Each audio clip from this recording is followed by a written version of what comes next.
కర్నూలు జిల్లా నరసరావుపేటలో కత్తితో బెదిరించిన కేసులో భాను ప్రకాష్ ను అరెస్టు చేసినట్లు ఎస్ఐ ప్రియాంక తెలిపారు. క్రిస్టియన్ పాలెంకు చెందిన నాగేశ్వరరావును ఈ నెల 28న కత్తితో భాను ప్రకాష్ బెదిరించి మద్యం తాగేందుకు బలవంతంగా డబ్బులు తీసుకున్నాడు.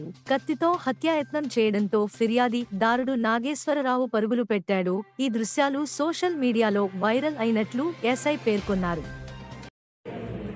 ఈ నెల 29వ తారీఖు అనగా నిన్నటి దినమున ఒక సోషల్ మీడియాలో ఉదయం 6 గంటలకు ఒక వీడియో వైరల్ అయింది.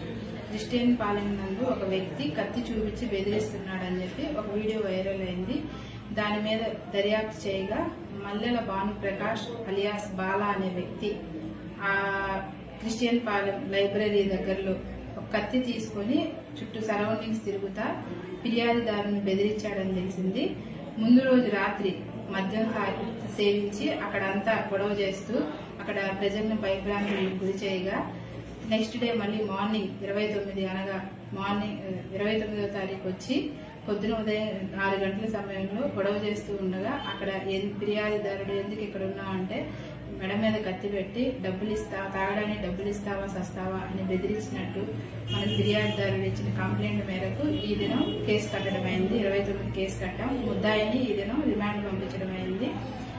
ఇతని మీద నర్సరావుపేట 2 టౌన్లో 5 కేసులు, రూరల్లో 1 కేసు నమోదైంది. ఇతని మీద ఆల్రెడీ నర్సరావుపేట 2 టౌన్లో సస్పెక్ట్ షీట్ ఒకటి ఉంది. ఇలాంటి చర్యలకు ఎవరైనా పాల్పడితే వాళ్ళ మీద కఠినమైన చర్యలు తీసుకోబడతాయి. అలాగే ముద్దాయిని అరెస్ట్ చేసి ఈ దినం రిమాండ్ చేయడం అయింది.